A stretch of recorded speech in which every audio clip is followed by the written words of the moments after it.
Ladies and gentlemen, we are here at Kansas Speedway for Playoff Race 2 here in the Electric Thunder Truck Series. Thank you for tuning in. This is Fearless. Alongside is Chris, and we have a guest broadcaster today, Barry. Thank you for both for hopping in here with me today. It's going to be an exciting race, is it not, Chris? It is. Kansas is full of surprises, and maybe we'll have a surprise winner here tonight because there are many lanes that you can go on Kansas. We got the top side, we got the bottom side. There's anywhere and everywhere to find a line and find some speed here. So I'm interested to see how these drivers do with the different lines that they can work with. Barry, do you have any thoughts on Kansas? You know, it's looking good tonight. The temperatures are going to be dropping. Track's going to be getting tighter, which is going to be making it faster. We should be in for a challenging and a great night of racing here at Kansas. Like we said, it is the second race of the playoffs. It is the cutoff race. Randy Cornwell is outside looking in with 890 points, as is Dalton Wilson with 870. On the inside looking out is Chris Baines with 905. So with each position here is worth 3 points. It won't be hard at all for Randy Cornwell to make up that gap if he has another good race like he has the past couple weeks. Yeah, I think Randy definitely makes it up and at least to the top six, because if last week's any judgment, it'll be a great race for him. He's good at these 1.5 mile tracks. He knows his truck. I think Randy Cornwell makes it back in. Let's go through the race info real quick. Like we said, it is the Electric Thunder Truck Series. We have a special sponsor today, Cornwell Barbecue Sauce. Be sure to contact Randy and those guys over at TI Racing to get you set up with some of the best barbecue sauce this side of the Appalachians. Info, 85 laps. It is playoff race 2 at Kansas Speedway. 3 sets of tires, no fast repairs. It's going to be crazy, especially with the track a little bit cooler, lots of grip. These trucks are going to be racy. Yeah, I think we're going to see a lot of good racing tonight. With the cooler track temperatures and how wide this racetrack is, I think that the cautions will probably be taken to a minimum and just fighting tooth and nail to get up there. We have had a little bit of a change in administration over the past couple days. League owner AJ Hudson will be stepping into the driver's seat full-time next season, and we do have a new league owner. That is me. Little bit surprised, honestly, but can't wait for next season. We already have over 20 drivers registered for full-time and still opening applications. So if you're a driver and you want to race Tuesday night, be sure to hop in to the seat and join us here in the Electric Thunder Truck Series. Yeah, and best of luck to AJ. Looking forward to seeing him race and calling the race for him. And congratulations, Ethan, on having your own league. It's been a long time in coming, not gonna lie. Let's see if we can talk to a few drivers real quick. Jordan Fisher was unfortunately not able to make it to the race today. Dustin Coggin, Jeremiah Growell, Mason Wagaman, and Chris Baines are all in the field. Tate Lupre, a little bit touch and go on if he will be able to make it or not. But let's talk to Chris Baines, see what he thinks. Hey, Chris Baines, this is Fearless Chris and Barry up in the booth. You got a copy? Loud and clear. So you're currently on the cutoff line for the playoffs, on the inside looking out. Not a big gap. What are your thoughts headed into this race? Just the same old routine as I've had all season long. Just patience, consistency. Being there at the end. Not too concerned about it. We just got to be solid throughout the night tonight and keep pushing forward. Stay out of trouble all night long and see if we can't go up here and lead a couple laps. And just be there at the end and just kind of solidify our spot. Because that's what's the main goal. Advancing. So being patient and not getting too aggressive early on. Long race ahead of us. So we're just gonna stay patient, be there at the end. Well, good luck. We'll definitely be watching you and keeping track of the storyline. Hope to talk to you later.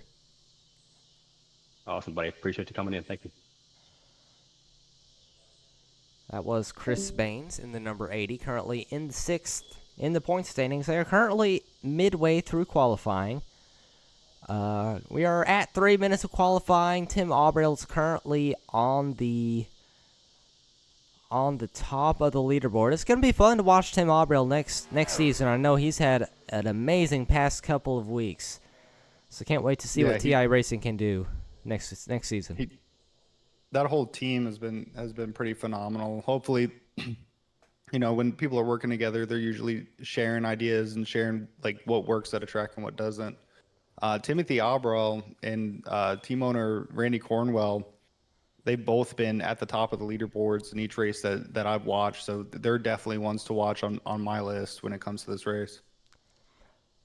Tyler Clunan, you see him in the number 2. We remember watching him in the All-Star race. Definitely a very, very good dirt ringer. Talked to him before the race a little bit. He was talking about how he wasn't too good on ovals. Was a little bit timid about this race today. Well, he could have fooled me. I mean, if the All-Star race performance was any indicator, I think that he has a better handle on it than he probably lets on. I think that with Kansas being the way it is, he could find a line and move forward.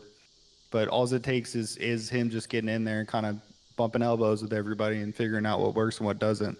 All that stuff with dirt to pavement transfers beautifully when it comes to these cars. At the moment, I'd say especially at a track like Kansas with so many lanes, you can really move that car around. At the moment, we have 17 trucks registered into this race. It does look like playoff driver Tate Lupre was able to make it today, so very happy to have him on board for this race. It's been fun to watch that 52 the past couple weeks as well. Yeah, no, sorry. Let's see. Qualifying is about over. Looks like Chris Baines. Oh, no. Let's go ahead and throw the starting grid up on the screen for you real quick. It's going to be Timothy Aubrell, the guy we were talking about prior. Told you, man, that team's one to watch. Flat Cat Racing in the Truck Series. Love it. Tim Aubrell, let's see if we can holler at him real quick as they are currently in warm-up. Hey, Mr. Aubrell, this is the boys up in the booth. You got a copy? Sir, how you doing? Well, pretty good. It's been fun. It's been so fun to watch you the past couple weeks up front again here at Kansas. What are your thoughts after being denied a win last week? Thoughts feeling pretty good heading in here to tonight. Truck feels pretty stable, but it's going to be a lot of passing. I figure it's going to be because it's pretty much wide open. So I figure it's going to be a lot of drafting, people just passing back and forth, a lot of switcheroos or whatnot, over and unders. So just staying alive, saving the tires, be there at the end. Should be able to make it happen. With this race being 85 laps, what do you see the fuel situation looking like? Well, I'm seeing 85 laps, so I'm thinking fuel's going to be somewhere 30, 32.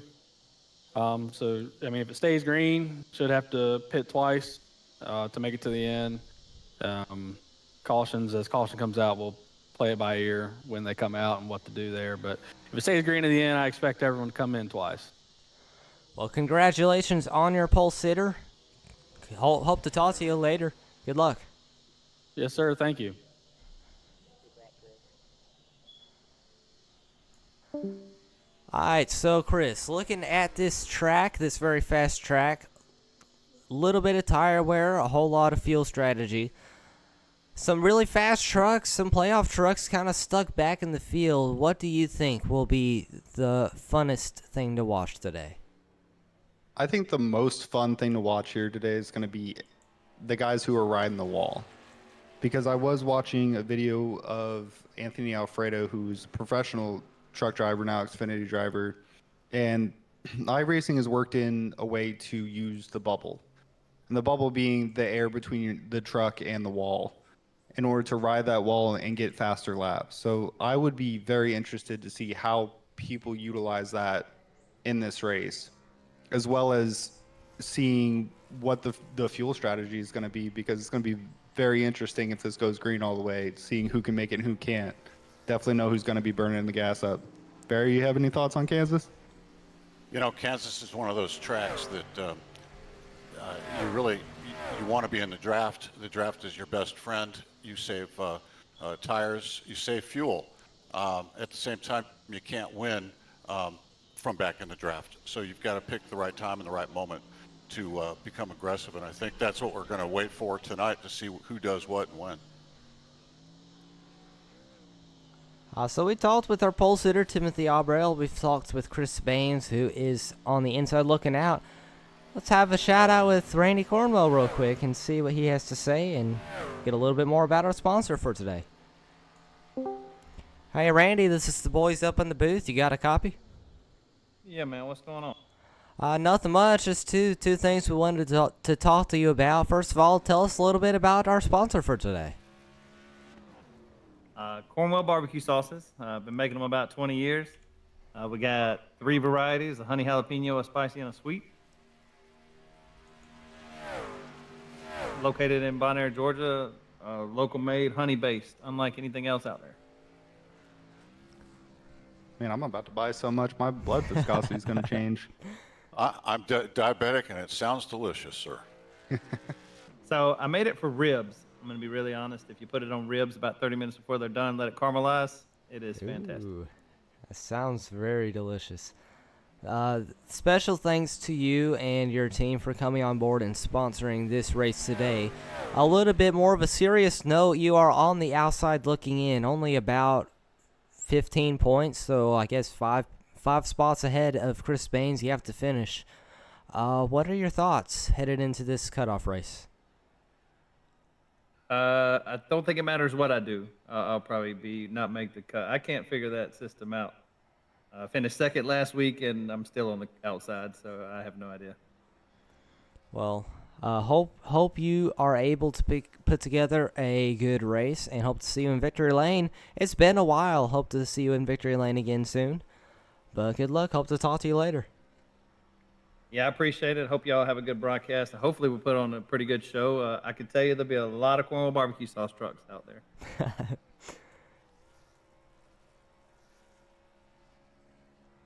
It's always fun to talk to Randy and watch him out on the track.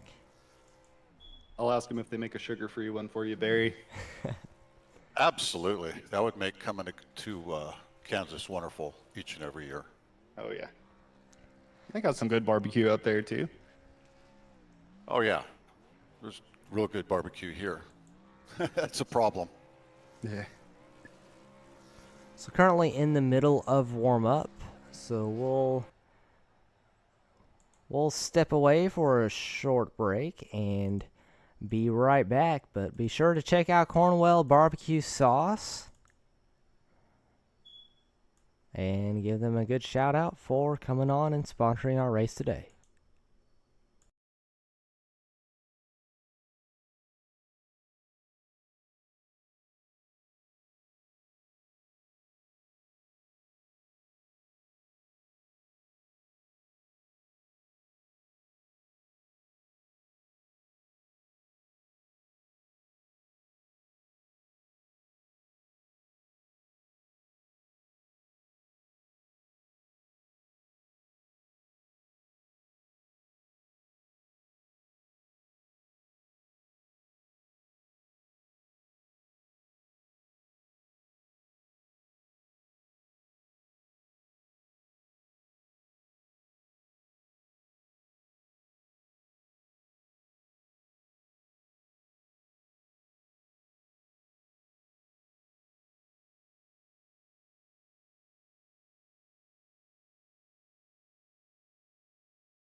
We got Alrighty, Timothy ladies and Abbo. gentlemen, welcome back to Kansas Speedway. We are on formation lap. Apologize for the delay, a little bit of issues, but everything is resolved. We are done with warm-up. We are on the track. Pace Char is leading them into turns 3 and 4. You see Timothy Aubrell.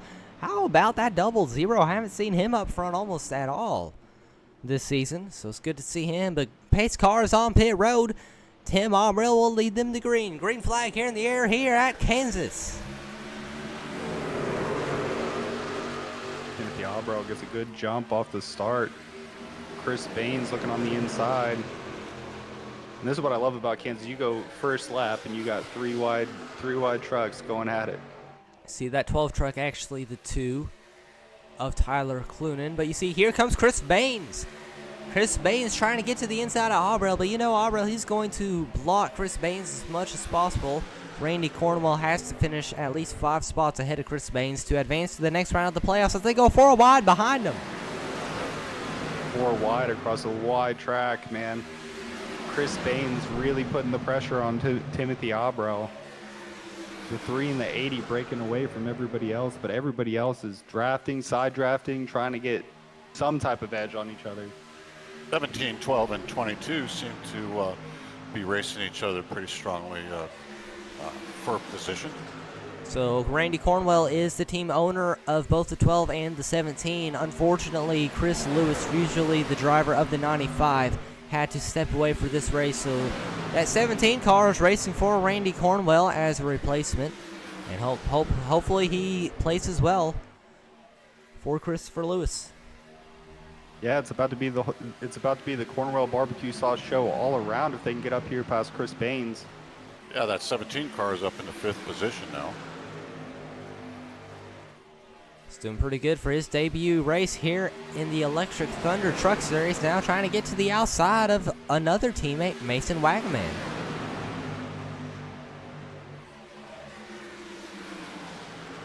And he's going to get railroaded. Barry, just from your experience, how long does it usually take for the outside lane to come in at a track like Kansas? Usually, about mid-tires, everyone's going to start moving up the racetrack. And then after the first pit, pretty much everyone's going to want to be on the top just because of speed. So about halfway through this run, we should see trucks start moving up closer to the top. See, Tyler Clunan got a little bit loose in that corner, right up against the door of James Cook and Jeremiah Gravel, and that Zaxby's 14 coming up behind him. Yeah, you see the cars get close to each other. They start taking the air off of each other, and you know, you kind of lose traction. All right, go ahead, Barry. What do you got? I was just going to say I'm surprised I don't see the attempt at trying to go a little bit higher to the outside just for momentum and speed with these trucks being so evenly built and put together. So you see the 74 of Mason Wagaman is currently in third. 4th is Nicholas Anderson in that 00, and 5th is Randy Cornwell, who is trying to get around that 00. If Chris Baines and Nicholas Anderson will drop out, that would be a TI Racing 1, 2, 3, 4. Dustin Coggin coming up to break the party, trying to get around James Cook. Yeah, these guys are definitely utilizing the draft early. Everybody right nose to tail to each other. There is a lot of passing third on back, but it looks like a train right now. How about Chris Baines? You go ahead. That 22 car looking strong. Just made that pass on the inside. It's Randy Cornwell. He was just able to drive right around that 00. He's got a fast truck today. Yeah, but will it be enough with Chris Baines running in second? He's going to have Chris Baines have a bad day. Hopefully not make it a bad day for Chris Baines, but definitely going to have Chris Baines have a bad day in order for him to get those 15 points and make it up back into the chase. The past couple of corners. You got to wonder how the... Go ahead. You go ahead. I was going to say, you got to wonder how the 3 car running up front, if he's going to be able to stay there or if he's going to be used up some of his rubber and kind of get washed back some with teammates wanting to get around him. Right now, he still has speed, but for how long? Maybe another lap, 2 laps. I don't see it for very much longer, though. Chris Baines looking strong early, but is he wearing out his equipment as well? He has been trying out different lanes all over the track, just can't find a way to get a fender inside Tim Aubrell. Yeah, I mean, if he gets on the inside of him, he can use the side draft. Side drafts when the two trucks get close enough together that they're pushing air off of the hood onto the Just what spoiler you of the say. car. And, yep, there he goes. There they go. Side by side, coming through the tri-oval. Baines goes to the apron. Aubrell stays on the track as they come back towards 1 and 2. It's a dead heat. Looks like Baines might be able to clear him. Maybe not quite. Aubrell's still there. Yeah, you'll see as they come out of the turn that Aubrell, yep, he's going to do a crossover because you get so much momentum off the high side. You're already running more throttle than the guy on the inside because he's trying to maintain that line. And you can just get a shot off the corner and get around the car in front of you. And here comes Chris Man, they Baines are going again. at it. Chris Baines almost did that same crossover Aubrell used in the previous corner. But it looks like Aubrell will have the lead for now. Baines will sit about a truck length off and see if he can regather his momentum. Wagging and track- waiting in the wings. This track just asks for this type of great racing, and we're seeing it here tonight. These guys are putting on a show. And don't look Yeah, now. Mason Wagaman and Randy Cornwell are catching these two rapidly. If they get side by side again, it's going to be a 4 or 5 truck battle for the lead. Yeah, what Barry was saying earlier, maybe they started to use their stuff up because they've been racing hard. These guys have been in line. So they're saving tires, they're drafting off of these guys and saving fuel. And it's interesting because one of them mentioned the fuel strategy this race, and they're going a little bit harder than the rest of the field. So I'm wondering if they're going to try to short pit or if they're going to try to extend it out as long as they have the lead. Nicholas Anderson started in the second position. He has fallen like a rock, currently running in 9th, just getting passed by Dustin Coggin. Definitely not the run he was looking for today. Yeah, I think No. Go ahead, Barry. I think it's important to always be smooth on the wheel at a track like Kansas. It's not completely smooth. There are some bumps, and the lines, while there are a lot of lines, you need to pick which one you want and keep the truck in front of you and drive the truck, not let it drive you. Yeah, Nicholas Anderson today with a fast hot lap, but it seems like the race pace is just not there. Lending credence to what you're saying, Barry, the picking a line is important because, like you said, when you hold a steady wheel, you save tires and it saves you time in the long run. But with the way these guys are racing up front, having to move lines mid-corner, that's really going to tear up the right front on those tires. Absolutely. And it's going to show towards the end of this run. I think we're going to see the group start to group back up, and we might see some other people gunning for one of those top spots. Yeah, I'm very interested to see the green flag pit stops here and how everybody handles it. A bunch of different skill levels in this race, but everybody's on an even playing field in iRacing. Chris Ethan, your thoughts? Baines is there. Chris Baines all over the back bumper of Tim Aubrell. He hung back for about a lap or so, but he has come back. Let's see what he goes going into this corner. Aubrell's going to go low. Baines, I guess he was trying to block. And Baines will lose a little bit of ground right there. Trying the slingshot move, Talladega Night style. Well, it's just a matter of time. He just can't stop forever. That's the thing with Kansas. It's a draft track.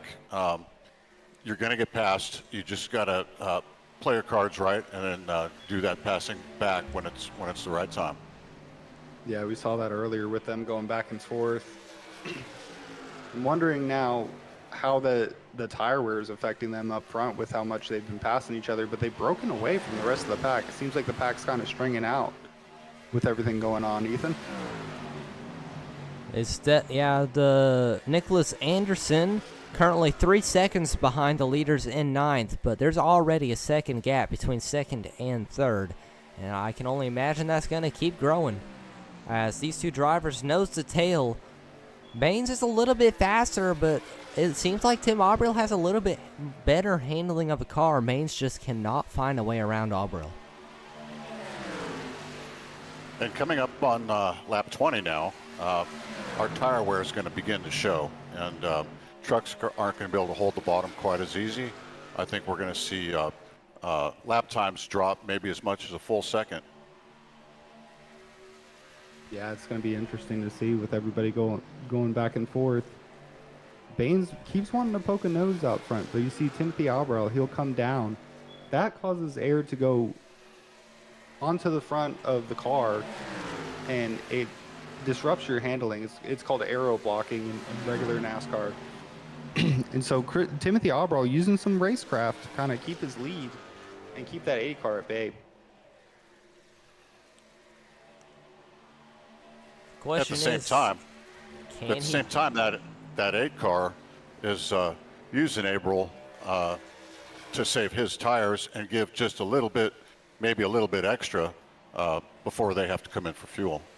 James Burns in an incident. We'll pull a replay real quick. You see him on pit road right now. Not sure what happened, but looking back at the replay, looks like he decided to come to pit road last minute. Not sure what happened. But looks like the 07 may have intended to start green flag pit stops. We'll see what happens. Yeah, it's either going to help him or hurt him. I feel like this is a little early for a green flag pit stop, but if he's on new tires, he's definitely going to catch up to everybody really fast, but he needs clean air. While we were watching that replay, Chris Baines gets around Aubrell. He tried to pin Aubrell to the bottom of that corner. Aubrell almost spins him. Good control by Aubrell to prevent contact from happening, but Chris Baines in the lead on top of the leaderboard, and we'll see if he can pull away. And that's not what Randy Cornwell wanted to see. He wanted to see Chris Baines drop off, but Chris Baines said no more with Timothy Aubrell. This is my turn. Now, Chris Baines knew coming into this race he had to be dominant, or else he would get kicked out of the playoffs, and he has delivered so far. Currently almost 25 laps into this 85-lap race here at Kansas, the Cornwell Barbeque 127. You know, it's not much of a gap, but Aubrell's already 2.5 tenths back behind him, and that's in the draft, so his tires have definitely fallen off. Yeah, I was going to mention it seems like his handling isn't quite there. He did a great job of keeping Chris Baines at bay for so long, but he doesn't have his gap to Chris Baines is a lot larger than Baines's was to his when he was riding behind him. See if he can kind of make it up in the draft.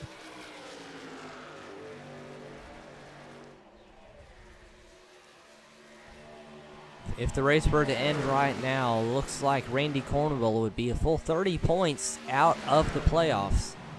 He needs something big to happen before this race is over.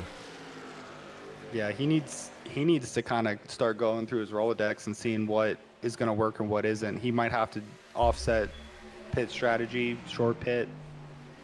And when I say short pit, I mean coming in before most of the field.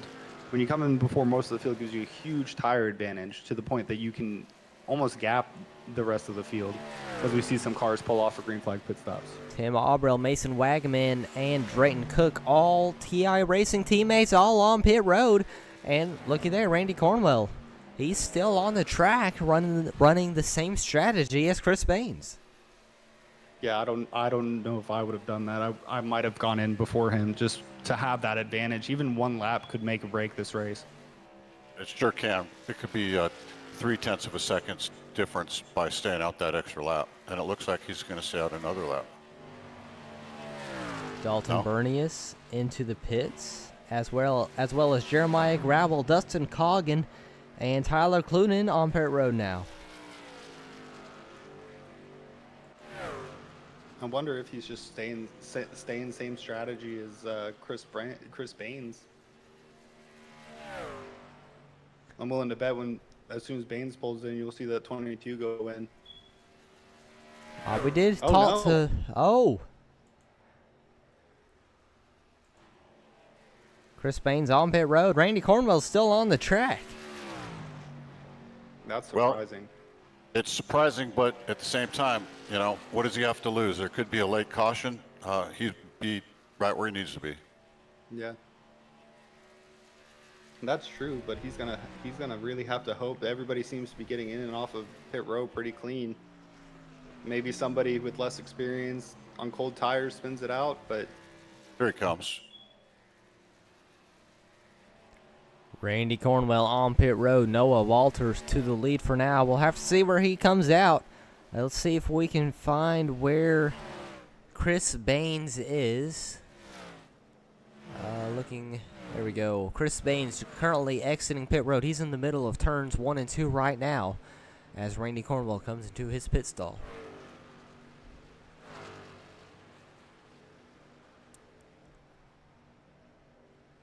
It's going to be close. Chris Baines. At the speeds you're running here, to slow down and have to go so slow through pit road is just agonizing. AJ, as you see those trucks go by you.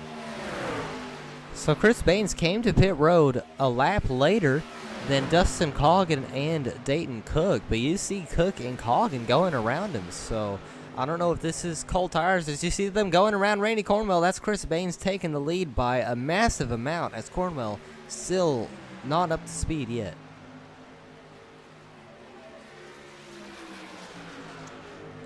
But we did have one incident coming onto pit road. AJ Hudson, looks like he got in the wall. Let's see if you almost wonder if he had any help. Oh no, he just looks like he just got loose, overcorrected.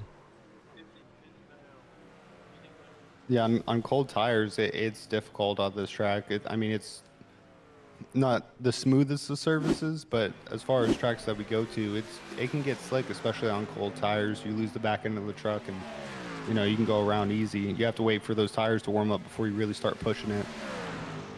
So remember how Chris Baines was in the lead over Tim Aubrell and Mason Wagaman coming to pit road? Yeah. Look at the gap Tim Aubrell has put on him just by coming in one lap earlier. Yeah, Tim Aubrell stepping it out using those fresh tires to his advantage. The best time to come to pit, coming before the leader, and then you get out and there's nothing but free range in front of you. And Randy Cornwell falling all the way back to 9th, with only one driver left to come into the pits.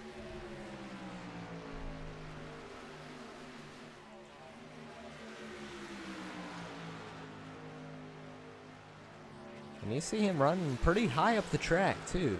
So outside lane definitely coming in a little bit. That top lane is definitely going to come into play here as the race gets later. It's going to be interesting to see who takes it first and who kind of works their way up there with worn tires. Yeah, I think with the temperatures have dropped, the track has tightened up some, and we're gonna start seeing somebody, Kyle Larson, up there next to the wall. Looking through the playoff grid, Tim Aubrell has not raced a full season yet, but Mason Wagaman, who is looking for the lead, is in the playoffs. Chris Baines, as we have said, is on the cutoff line. If Randy Cornwell were to finish 5 spots ahead of him, he would be out. He's having a good day, led a couple laps, good battle for the lead, but he stayed out a little bit too long. Currently running about 2.5 seconds behind Aubrell, but is actually starting to catch Aubrell on those lap newer tires. Looking a little bit further back, Jeremiah Gravel in the playoffs in the 5th position. Randy Cornwell, first person out looking in, currently in 7th. He needs a little bit better of a day. He has Dustin Coggin, playoff driver, in front of him. And then behind him, Tate Lupre, pretty much locked into this next round. I do believe. We'll know for sure after the race, but he is currently running into 10th position behind Tyler Clunan. Yeah, Randy Cornwell needs to get away from some of these cars. He needs some clean air. That way all this aero blocking doesn't affect him, so he can get up there. We're seeing He some real good driving by each of these guys. Really respectful tonight, which is nice to see on a track where it's so easy to take advantage of another truck, to be so respectful tonight. Yeah, these guys definitely know what they're doing when it comes to the clean driving. And with the track as wide as it is, there's plenty of room. There's plenty of real estate. You don't have to try to take up other people's real estate. That's why you're seeing all this good passing back here. Yeah, the racing's good all over the track, not just in the front. How about that debut driver filling in for Chris Lewis? He's all the way up to 4th right now. Currently ahead of a mess behind him. We see Randy Cornwell has caught Dustin Coggin. Cornwell's got some speed right now. I guess it might have actually been a pretty interesting move, those couple lap newer tires, but he's up to 6th. Let's see if he can get around gravel as he's drafting up to. He's gaining almost a 1/10 of a second per corner right now. He's tearing through the field. Yeah, he's just got to avoid these gaggles, man. Once he gets past a car, he has to go up to the next one, line it up, and pass it as quick as possible if he wants to make anything happen. Those tires aren't going to last forever. Oh, he gets blocked by his teammate. Oh, Interesting move. Must have not given him the team discount on the barbecue sauce.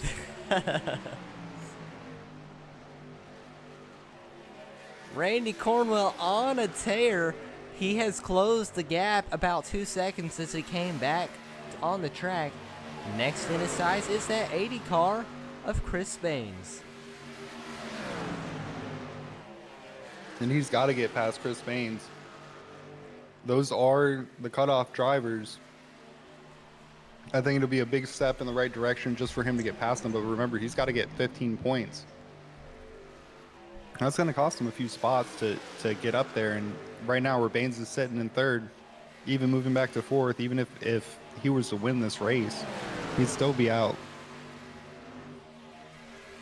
You know, tonight, it's still a matter of fact that you've got to race the racetrack, not the other drivers. But at the same time, because of where the importance of this race, boy, it's a double-edged sword on how you race this. You really do have to race the other drivers as well as the track. Looking back on the lap times, it's a little bit bittersweet. Chris Baines, fastest truck on the track with the 31.22. Looks like Noah Walters turned to 31.23. He was late coming into the pits as well. But Randy Cornwell looks like that last time by, he was a little bit faster, as Chris Baines now getting held up by teammates Mason Wagaman and Tim Aubrell. Cornwell all the way up in the 4th now. Yeah, Chris Baines doesn't want that. But Randy Cornwell catching up as fast as he can, trying to get past that driver. Just the convenience that his teammates are the ones that are blocking him. It's not necessarily that they're blocking him, though. Aubrell and Wagaman have been battling for the lead the entire run. Wagaman has tried everything trying to get around Aubrell, just can't find a way around him. Yeah, it's tough passing. There's a lot of good passing here if you can get the clean air. I know I keep restating it, but clean air is king at Kansas. If you can't get clean air, you get aero blocked, it just slows your truck down so much and it tightens it up. So you have to be careful and try to execute. It can take a lap, it can take 3 laps to get past somebody, but you have to line it up correctly before you even go into the turn. And Baines got the corner panel. He is inside Mason Wagaman for the 2nd position. And as they go around the corner onto the tri-oval, he's going to clear Wagaman by the end of the tri-oval, it looks like. Maybe? Oh, no. Wagaman's still there. Good job fighting back on the Yeah. outside, but he's going to concede the spot. Yeah, Chris Baines knows the pressure's on. He probably knows that Randy Cornwell is catching up to him. And he knows he has to move. Cornwell's down to 1.7 seconds back, and he just keeps moving forward. Now the question is once Baines gets past Abril, if he can, does he start running away? There are lap cars ahead of him, so it's not necessarily the cleanest air, but it's cleaner than the rest of the field. Yeah, I think you got a point there, and he can also use some of those cars as draft to actually put distance between him and those behind him. Randy Cornwell is catching the leaders, but the past couple laps, Chris Baines just quite a bit faster than Randy Cornwell. I don't know if it's because of the draft or if Baines just has a better truck. We'll have to see after Baines gets around Abril just what the difference really is. Yeah, the draft definitely has a lot to do with it. Getting behind a car, especially at the distance he's at, will bring your car along right up to their bumper. The issue is once you're at their bumper, how do you pass them?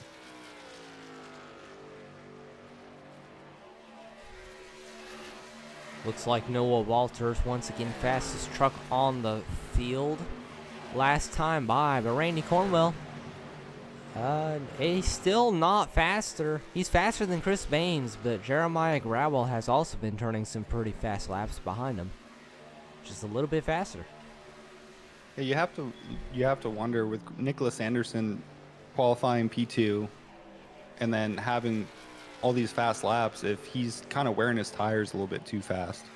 Maybe he's still got that qualifying kind of setup on. I know it's a fixed race, but there are things that you can adjust within the garage for personal preference that can cause your tires to wear. You'll turn a fast lap, but you might not be able to keep it for the race pace. So I don't know if this is the strategy move, short pitting, or if he wrecked coming out of turn 4 and saved it by going down pit road. But Nicholas Anderson came into the pits. That's right. He came in 10th, and of course he's dropping back quick, but we'll have to see what that was all about. I mean, they can make it to the end of the race. I think Chris Baines drove a little bit hard. He was right on the bumper of Tim Abril a few laps ago, but Mason Wagaman has caught right back up to him, and Abril's starting to drive away a little bit. I wonder if one of the strategies after the first run was for Abril to kind of save tires, because I know he was racing Baines super hard, maybe kind of testing out how well those tires would hold up over a run. And Baines, he was racing super hard to try to get away from Randy, but that might have been to his detriment.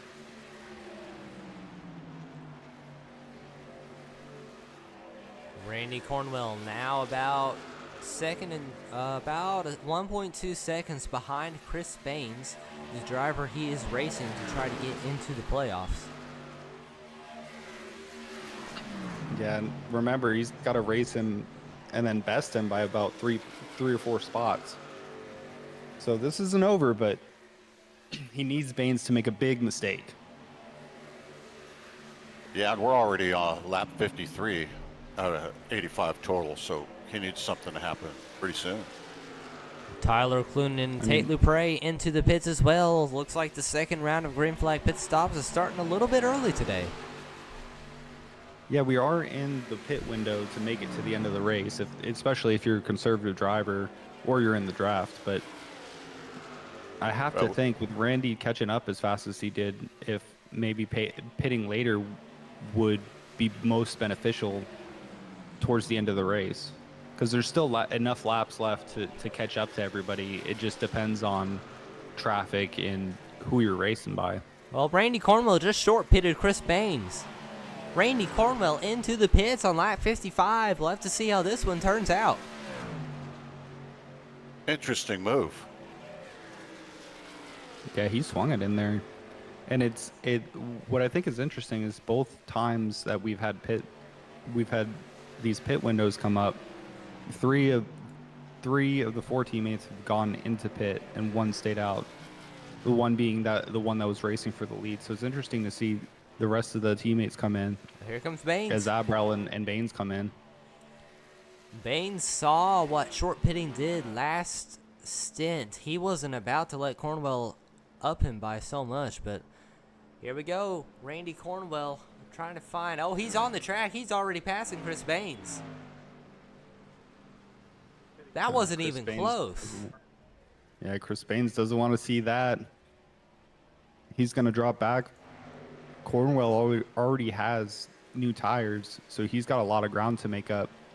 And the thing is he's probably going to wear his tires trying to get up to Randy Cornwell, so it'll be interesting to see what the space is between the both of them. Okay, here we go. Randy Cornwell on the front stretch. Where is Chris Baines? Chris Baines coming off of pit road. They are now on the same lap. There is Baines on the outlap, and there's Wagaman going past him.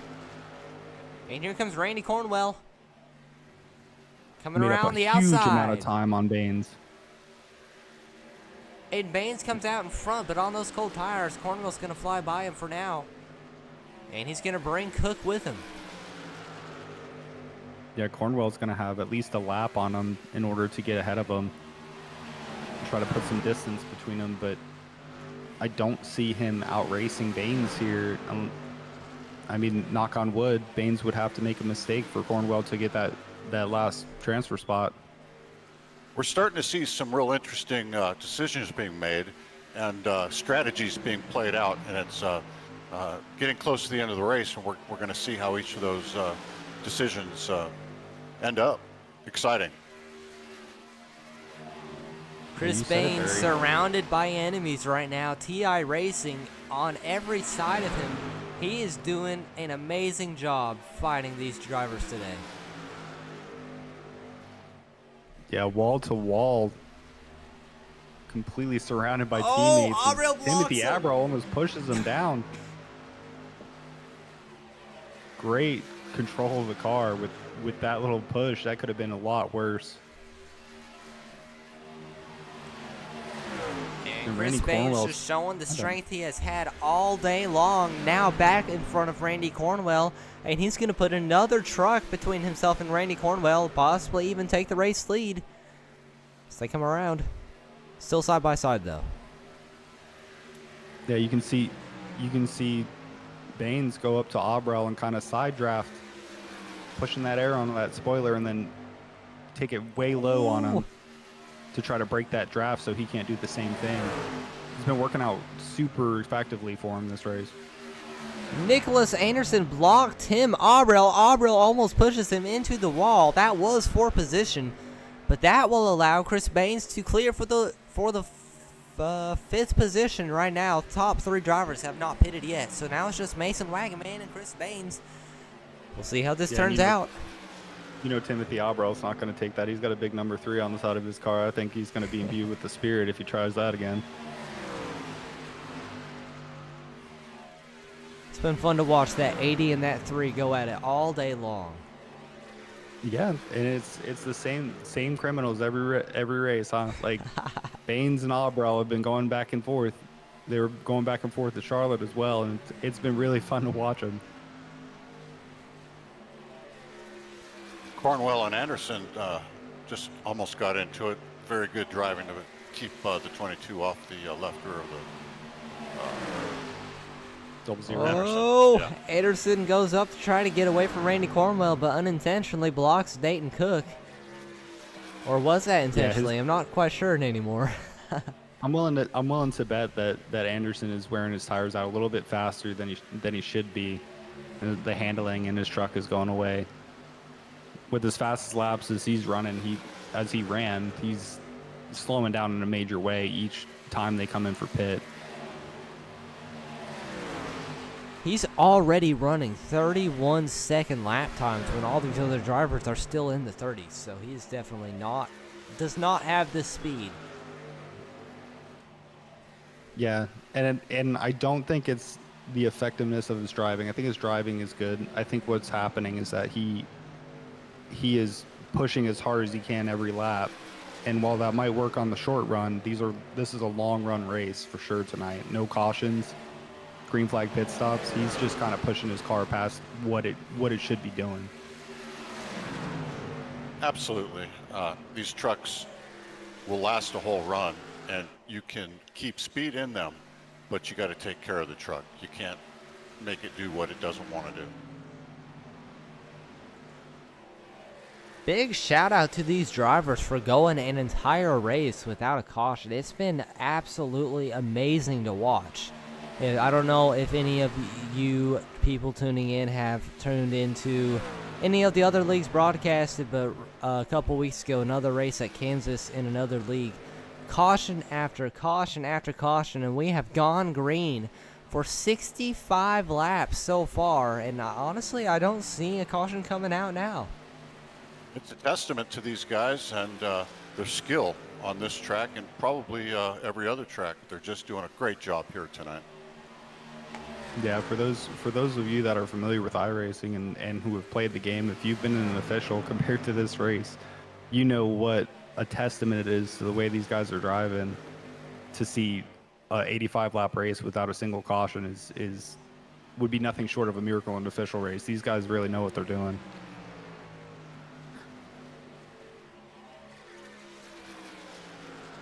Twenty Spain's laps to running go down Wagaman. for Mason Wagaman and the Cornwell Barbeque 127. But don't look now. Chris Baines has run him down. Almost a second gap. Gone. 0.3 of a second, and Baines is looking.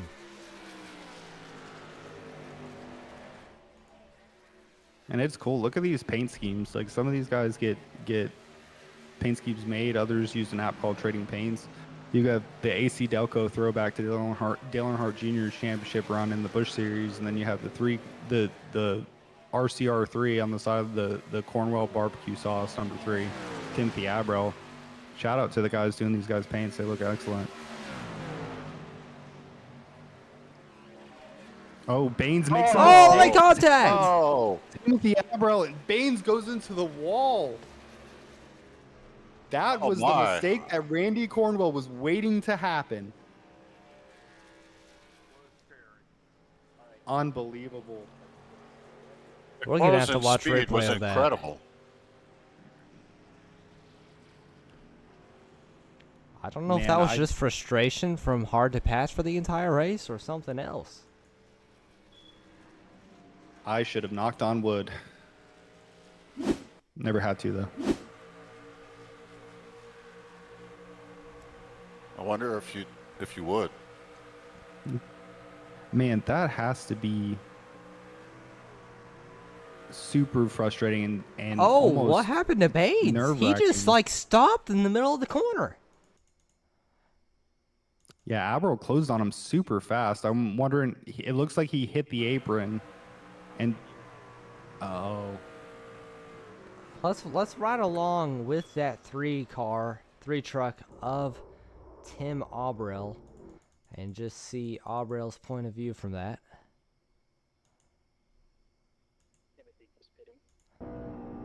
There we go. Whoa! I don't think he had any time to react to that. no, definitely not. That Coming from closing Bain- speed was so bad. Coming from Baines said it popped out of gear, so I'm wondering if he has a manual shifter instead of a paddle shifter, and he either accidentally hit it or it just malfunctioned and he came out of gear going into that turn. Man, that was exactly what Randy Cornwell was looking for. I can't believe that happened. To the fastest truck on the track as well. Let's see if we can holler at Chris Baines to get his point of view.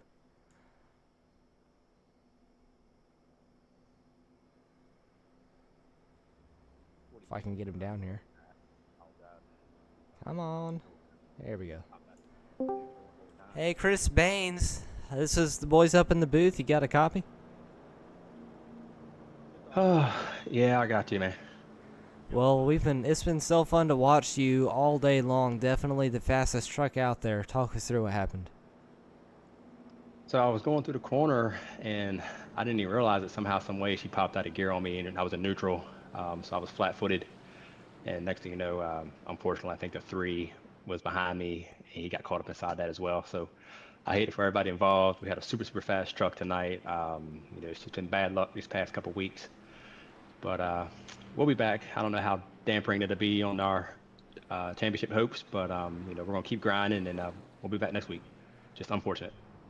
Well, can't wait to see you next week and hope you come back for season 2. It's been fun to watch you all season long. You've had a very strong past couple of seasons, but hope you have another run at it next season. You mind if I ask you something, Chris?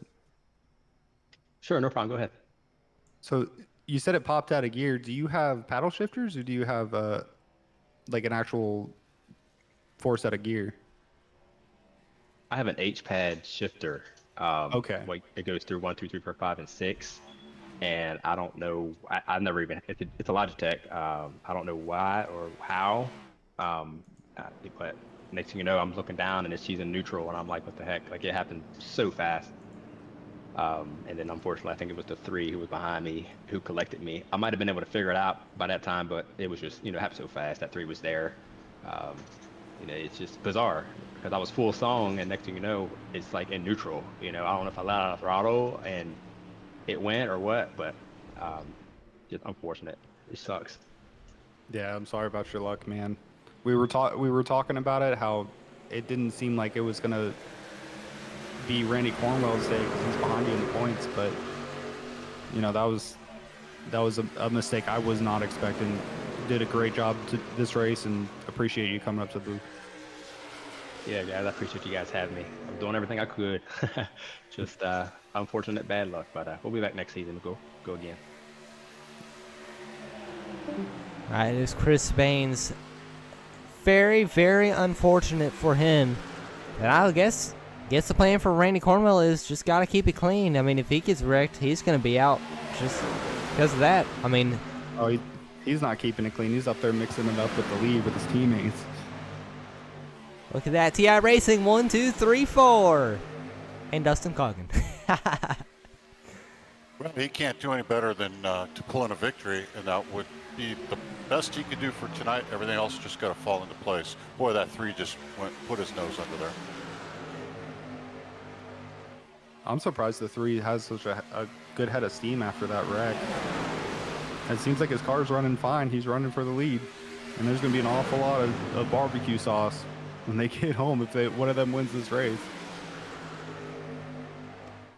How about that debut driver up on the bottom, that 17 of Dayton Cook, looking to lead his first lap of the day to the inside of Tim Aubrell. Oh, he gets up, he hits the apron, he gets an Aubrell. Aubrell goes around. Randy Cornwell on the wall. And all of TI Racing just crashed. Oh man, that was super close. I don't know if they were going for a team shot in that, but one person made a mistake and they all fell like dominoes. Okay, so now what? This race, the past 10 laps, has went from one picture to something completely different. This is insane. Let's see if we can get a replay from Tim Aubrell. So, see, riding along with Aubrell. So, right here is when the trouble started. So, Cook entered a little bit low, dove it into that corner. Aubrell left him a lane, and he gets on the apron, comes up the track. Aubrell comes down. They make contact. Wagaman tries to avoid it. Cornwell gets a ton of damage, and at least 5 or 6 trucks are caught up. Yeah, getting on the apron is almost sudden death when it comes to driving. They were all doing so well too, and that 8 car just barely tapped the apron, got tight, went up into Aubrell. And he ends up in the lead. An unfortunate state of events for him. But it makes me wonder where Cornwell's going to finish with that damage. Chris Baines all the way back to 15th. That is 4 spots between them. 3 spots now. So if it were to end right now, it's possible it would be a points tie. And how that would be determined, I am not sure. This is going to be interesting, though. What a night. Fans got what they paid for, didn't they? They sure did.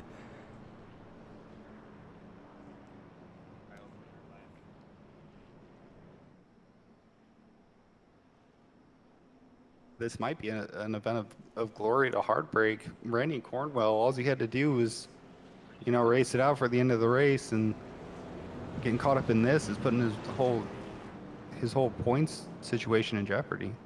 All he had to do was finish top 6 or 7, maybe 8, and he would have advanced.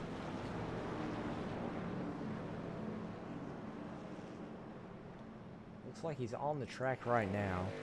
He might be able to continue racing. Don't know how it will affect the draft, the aerodynamics, but he is on the lead lap. Whereas Chris Bain's still stuck in the pits. Yeah, I wonder if he was able to get that fixed as much as possible, or if he got out before the pace car came around. It looks like there's still damage to the back of the truck. Cornwell showing 10th now out of the pits.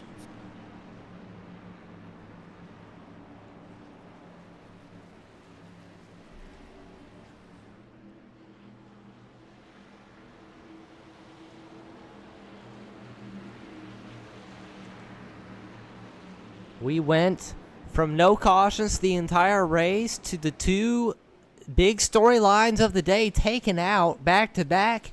Only 9 laps to go. Can we stay green, or will there be another caution? Green flag out over the rookie Dayton Cook. Dustin Cog and Tately Prey behind him. Randy Cornwell seems to be in good standing in his car. A little loose coming out of the second turn, but for all accounts, he seems to be racing well. We've got some names up front we haven't heard from all night tonight. That's great to see. Yeah, a lot of mix. Drayton Cook kept the lead after that wreck. Caution. Not sure what for.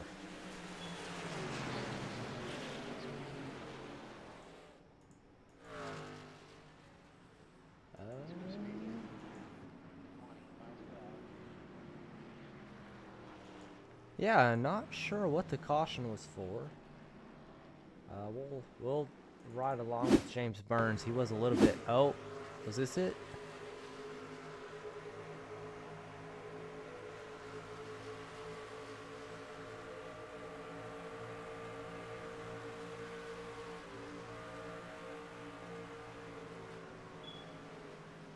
Whoa!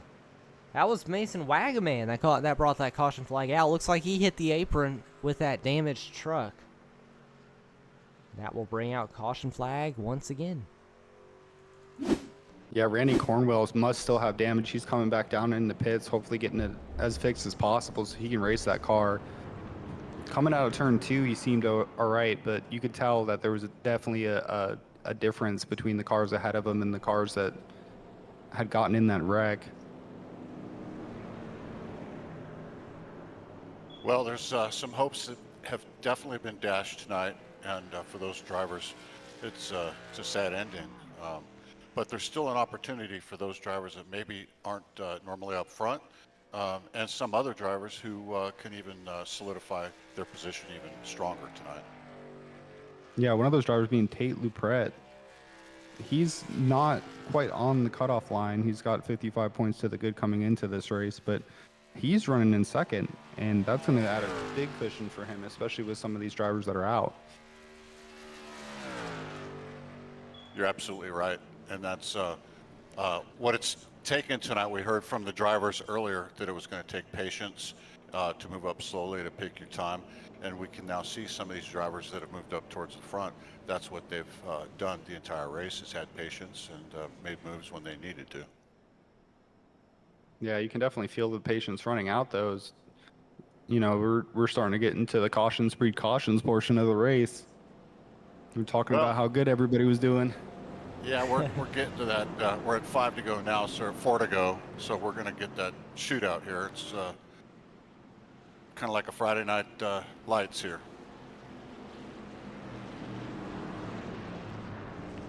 And you have to imagine we probably would still be green if Chris Baines had not made that critical mistake and gotten ran into by Tim Abreu.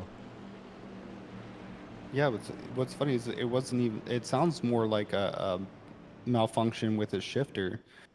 For these races on iRacing, you can either use a paddle shifter, which are the shifters you see on most wheels in cars today, where they're behind the wheel.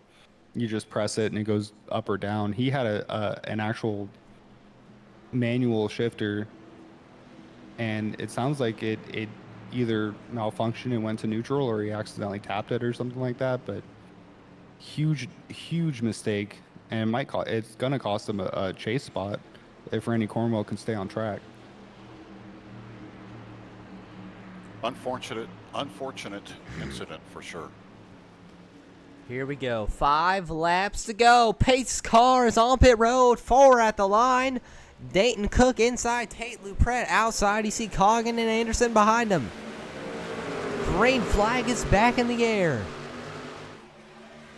And Good start by Cook. Drayton Cook leading. Brandon Cornwell trying to make up some spots, trying to add to that cushion between him and Chris Baines. And he's had a roadblock. Taylor Pratt all over the back bumper of Cook. Tate would like to leave this round with a win. And here we go. Tim Abreu back in the mix inside of the 0-0. That will put him in 4th. Can he get around Tate Luprette and Dustin Coggin and be back up front with the driver who wrecked him? Oh, he gets into Luprette. Luprette goes around. Oh, my. Oh, he takes the 50. Oh, boy. Exact replay of how Tim Abreu got spun. Jumpers are at it tonight. Let's watch this replay. Abreu is mad. He is trying to get back to that race lead. Unfortunate 50 just in the wrong place at the wrong time. Oh no, Abreu just got into him. Looks like Abreu was just trying to be aggressive. Luprette was blocking him. Abreu didn't like that. That will turn Luprette around. Definitely no apron involved in that one. Yeah, Abreu going for the inside lane. Luprette not letting him have it, and just, I said there was a lot of real estate. Real estate's getting bought up right now. Oh, look at Luprette. Oh, this is going to be interesting.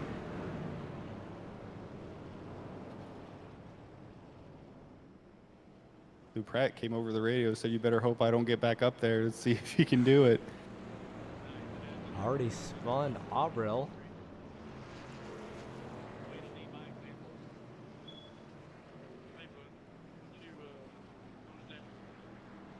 So a lot of controversy at the end of this race here at Kansas. It was going so well for so long.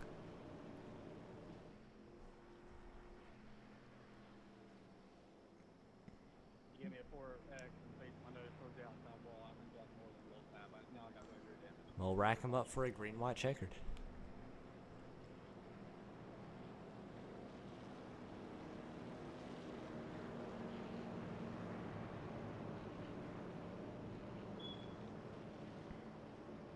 Meanwhile, Drayton Cook is liking the view that he's got up front. Yeah, you know, it's nice to be up there, but boy, I tell you what, I wouldn't want to be near his hauler after the race. No.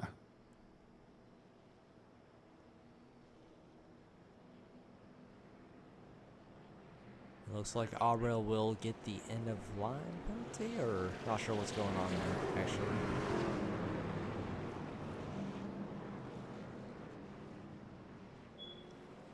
Well, Aubrell is going to rack up right behind the 17. Only 7 drivers currently lined up. A couple of drivers behind him coming off pit road.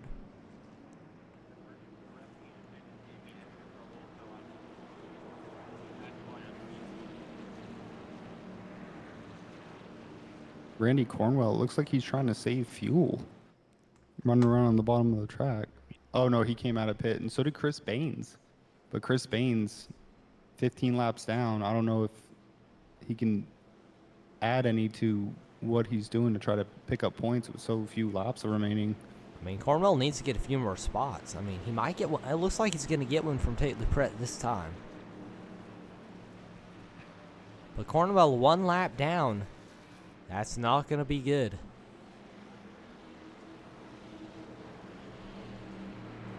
About all he can hope for right now is for an unfortunate one more caution, and for him to not be involved in it. And here we go. Aubrell behind the guy who wrecked him that started this whole mess. Will he keep it clean this time? Green flag back in the air. Cook out front.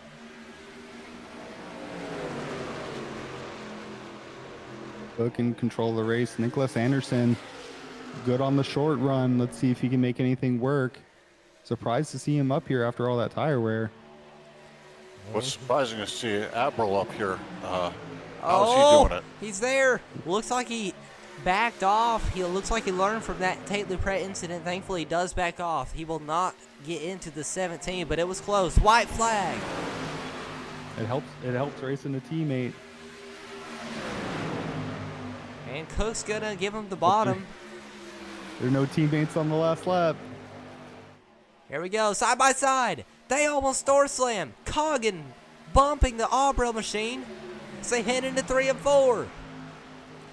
Hageman comes in and takes the spot away from Clunan. Here we go, Coggin to the Coggin inside. going inside. He blocks in Tim It's Aubrell. gonna be Aubrell.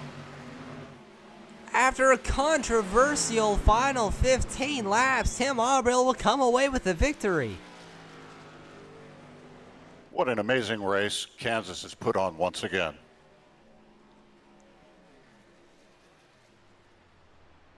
And There's definitely gonna be intense some words drivers. and racing. There's going to be definitely some drivers upset after the finish of that one. But that gap for the points, Randy Cornwell to Chris Baines, it's going to be close. He's got 4 spots between them.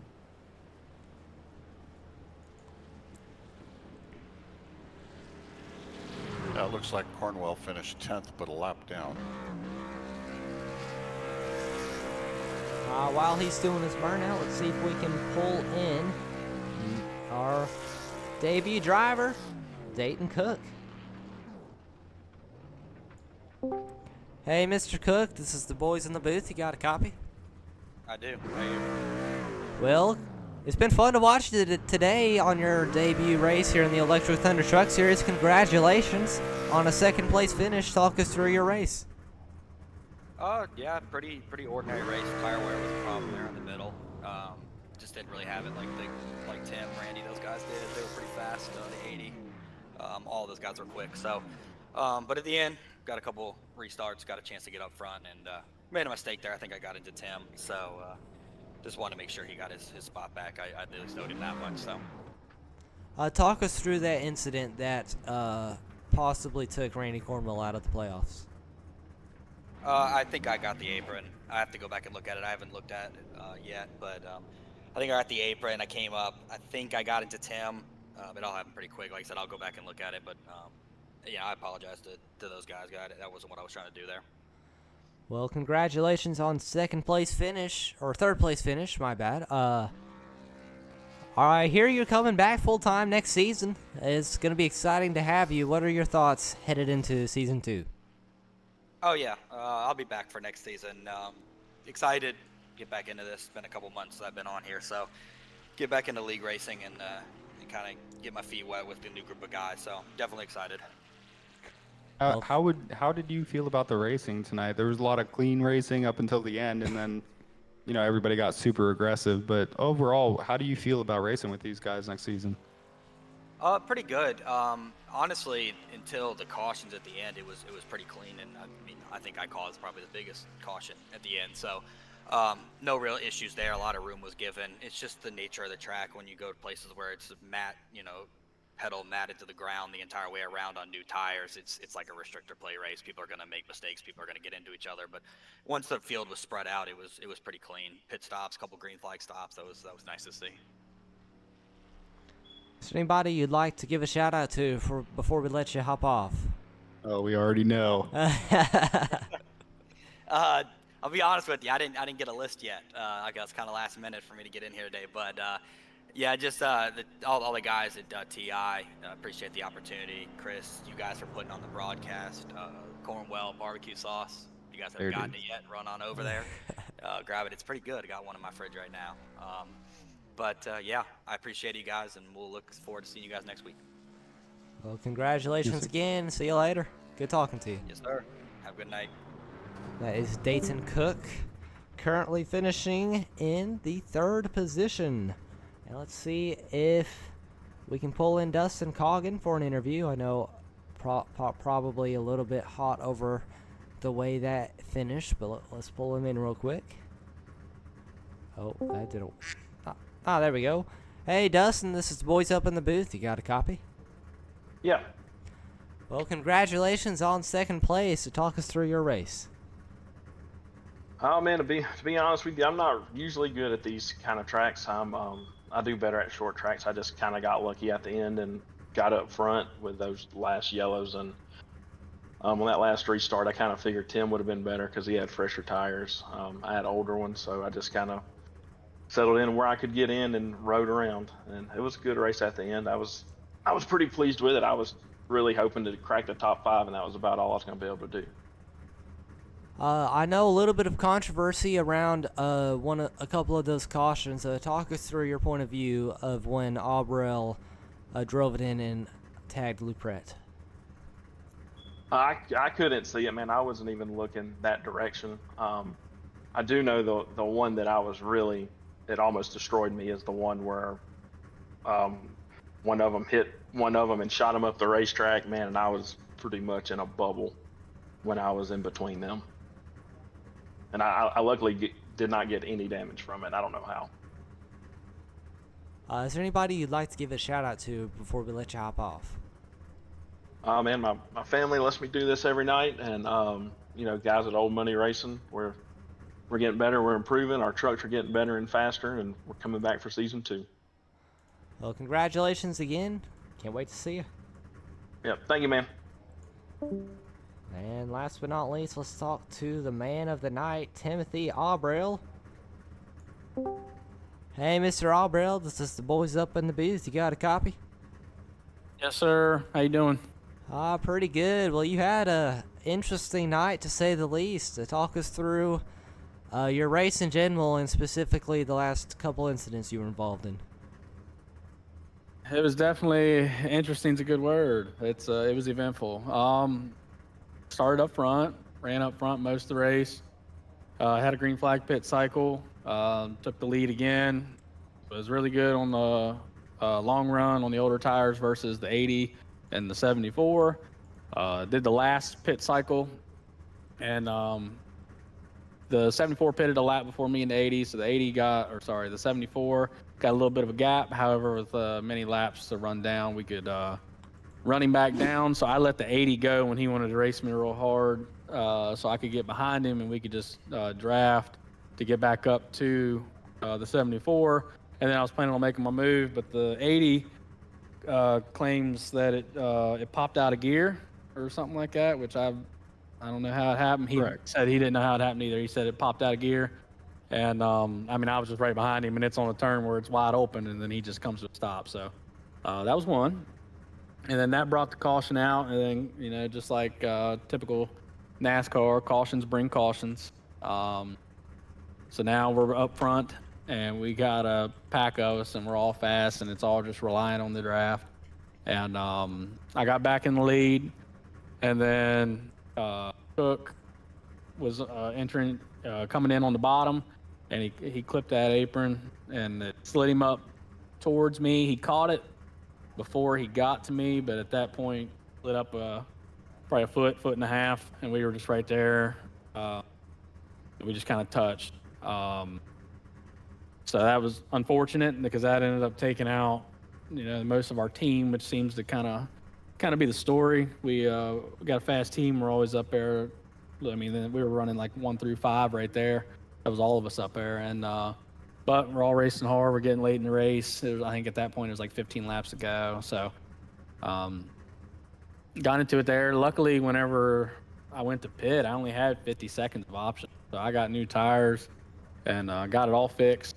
And then starting in the back, as soon as we started again, another caution come out like immediately. I don't know what that one was for. And then I stayed out. A couple people in front of me pitted. I'm now up to like 7th or something like that, 6th. And go green again. I'm on new tires. Everybody else is on older tires up and in front. And I'm looking like I'm going high, and I'm faking and doing crossover towards the bottom. And I did it to the 52 Tate. And I got underneath him, and I had my nose under him, and it said, car high. And he come down to like try to throw a late block, and he hit my right front and sent him up, and he wrecked it. And then I guess he got mad, and I told him that I was below him, and he didn't agree. So he wrecked me under caution, which is unfortunate. And then I think we went green to the end there at the end. I think that was the last one. I haven't got a chance to go back and look at the Tate one yet. I looked at the one with me and Cook already, but I haven't went back and looked at the 52 yet. From my perspective in the car, I felt I'd look low and had it in there. And my spotter told me car high, and there's 3 laps to go. I mean, I'm on the new tires, and he just, like I said, come down and threw a late block, and we made contact, and he lost it. So after that, like I said, just the new tires, was able to get back on the green-white checkered and finish it out. Definitely eventful. So how would you moving forward to the next race? How are you going to race Mr. Lupret? Do you play it cautious, or you try to stay away? No. I mean, I live in the present. I don't care to live in the past. I mean, competition. We're out here. There's 3 to go. You're going to get incidents. We're all racing for position. It's late in the race. We're going to get into each other. Someone's going to make mistakes. It happens. So now whether he thinks that was 100% on my fault and he's real upset with it, that's on him. But for me, I got no hard feelings, even though, like I said, I know he wrecked me under caution there, which I was upset about at the time, but it's all right. And earlier in the season, I was running first at Bristol, and I got wrecked by Cogden, the 46, on like the last lap there, or like 2 laps to the end. And I mean, same thing, no hard feelings. I mean, I understand it's just hard racing. We're going for the win. It happened. So I'm not going to race cautious around him. I'm going to race normal. And if he decides to take me out or whatnot, then that's on him. Well, we got to let you hop off. We got to grab one more interview before we go offline. But congratulations again. And is there anybody you'd like to give a shout out to other than that special barbecue sauce? Just want to give a shout out to all the guys at TI Racing. A lot of guys there put in hard work. Chris Lewis, Drayton Cook, Randy Cornwell, Dalton Wilson, Mason, Wagaman, Tyler. Like I said, a good fast team. I know we got into each other there. Hate that. But give a shout out to those guys for being fast every week and putting in the time. Shout out to Captain Lochran, my dad, Sandy, Tony Darlington, all them guys for watching. Shout out to Cornwell Barbecue Sauce. Like, everybody should definitely get a bottle. It's the best barbecue sauce I've ever had, and that's not me like blowing smoke. I mean, that's serious. And shout out to Marion Chrysler Dodge Jeep Ram, Asheville Rooftop Bar Tours, you guys for putting on the broadcast. Ethan for making some moves for us tonight on such a short notice. Definitely appreciate that. I always Thank you, man. appreciate Congrats. y'all coming out each and every week. Congratulations again, and we'll let you hop off. Good night. Thank you, you too. Alrighty, we knew the point situation was close, boys, but it is my pleasure to bring in the driver who will advance to the next round of the playoffs. Well, we need a drum roll. Hey, Randy, this is the boys up in the booth. You got a copy?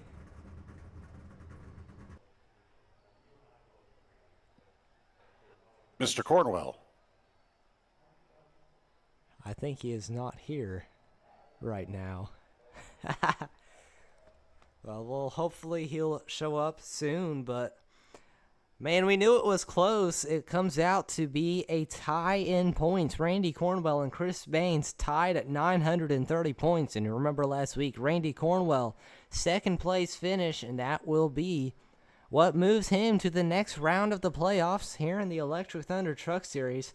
I was hoping to catch his reaction, but that kind of threw a wrench in my plans. Yeah, that had to have been a sigh of relief when Randy saw Mr. Baines wreck.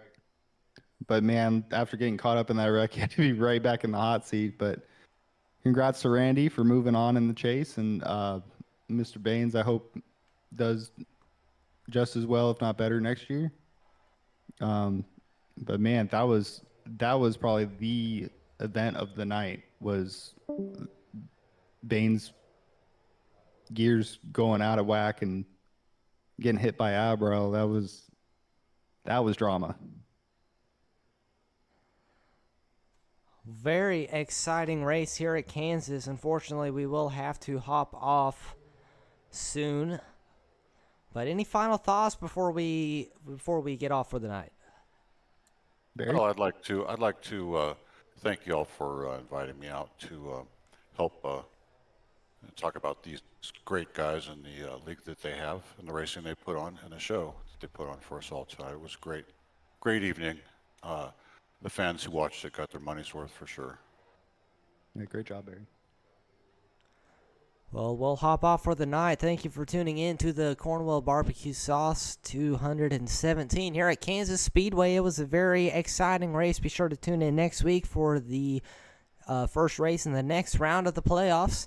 It's going to be exciting, but it'll be here, Fearless Broadcasting, 8 o'clock Eastern. Be sure to tune in, but thank you for tuning in today, and